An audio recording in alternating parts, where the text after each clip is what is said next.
Most go for like 30 or 40 frames. And you play them and listen, they look nice. But like, why do I want to play it? I just spent $700 on a new console.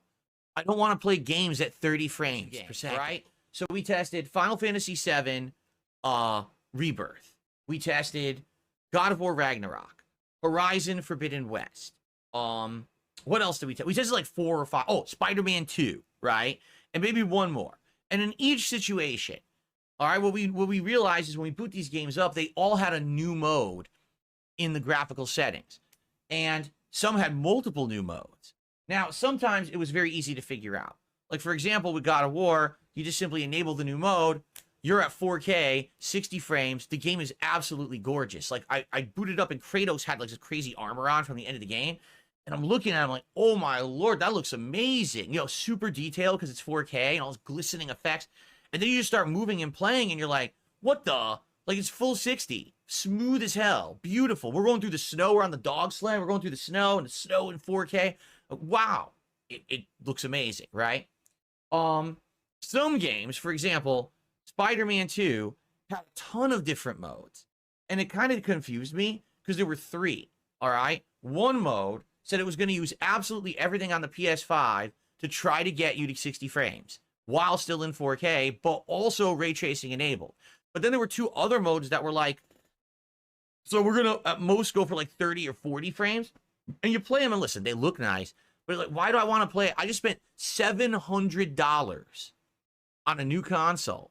I don't want to play games at 30 frames per second. Like, how stupid can you be? You spent an insane amount of money. If you spent a little more, you actually could have got a real gaming rig. Why are you going to be playing games at 30 frames per second? So I don't even know why the modes exist. I'm just being frank here. I don't get it.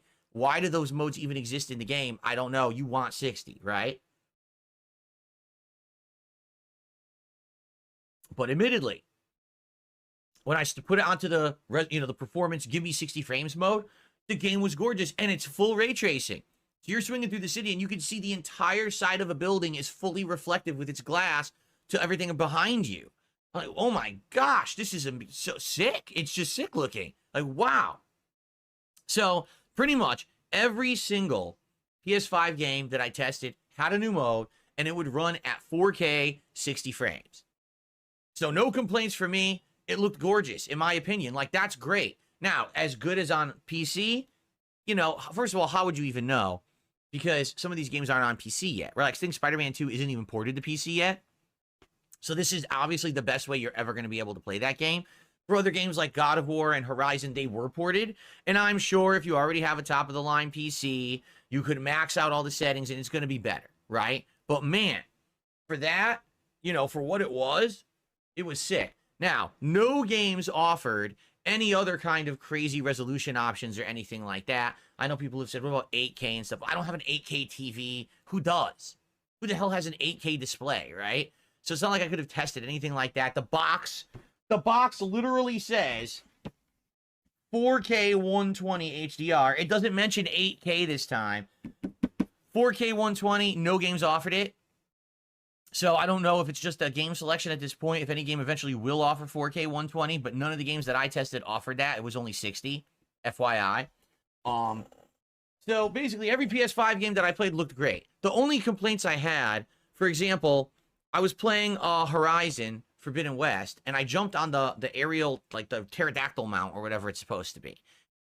There was freaking popping in the graphics. And I'm like, you know, you spend $700 for a console. You would think if there's a special mode for this console, they would increase maybe the sight distance, you know, whatever they call it. I shouldn't be flying over the world and seeing visible pop-in of everything in front of me. It's just really fucking annoying. Like, come on. But I guess they didn't go that crazy. The thing is with Horizon, you don't get that mount till the end of the game. So actually, you probably wouldn't even notice till like the last hour of the game that that's the case. Everything probably loads fine when you're on the ground level, right? Anyway. All right, so that's the PlayStation 5 side of it. Let's talk about the PS4 side of it, okay? Let's see here. I've received a $1.10 tip. Would I let a black guy named Tyrone clap my cheeks? Well, first of all, what does the color of someone's skin have to do with their ability to clap someone's cheeks? I actually find that incredibly offensive that you would even bring it up like that. Like, if you were just to say, would you let someone clap your cheeks, or would you let a gentleman named Tyrone Clapper Cheeks, but what you got to say is black. That's just offensive. So I'm not moving forward with my answer to your question. I'm incredibly offended this morning. Okay. So let's continue.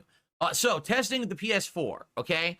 Admittedly, I downloaded a bunch of PS4 games, but we didn't have a lot of time based on what I was doing. So the one major thing that I did to test was Bloodborne, okay? Everyone wants to know, does Bloodborne look better? Well, the answer is yes. But you probably wouldn't barely notice. Allow me to explain. So Bloodborne baseline PS4 version versus the PS4 Pro boosted version is basically a tiny bit of new clarity in the game. So for example, we were looking at the character at the beginning of the game and he wears the cloak with the brooch on it, like it holds it in place like the chain. When we use the 4K, or excuse me, when we use the PS4 boost mode, you could see slightly more definition and clarity and sharpness on the brooch. And that was about it. When we were walking towards the wall was brick. On the baseline, it was kind of blurry. And now on PS4 Pro boost mode, it's actually like crisp looking brick. Okay? So is it going to absolutely change your gameplay experience of playing Bloodborne? Absolutely not. The game still runs at 30 frames per second. You know, it's the same game, but it just gives you a slight, small increase to sharpness. So if you're looking for the absolute best version of Bloodborne you can play on a console without hacking the crap out of the game, because from what I'm to understand, they've hacked it and they're almost ready to get it emulated on PC, just not there yet. But this is basically like the best version you can get. You can get a PS5 Pro and play it on there, but you're not going to get a very different experience at all, being frank. You know, I just don't think, you know, the text is slightly clearer. You know, it's just a little bit. It's really just, it's a little, oh, it used to be a little fuzzy. Now it looks a little sharp. That's it. That's your difference, right? So if you care, it's there.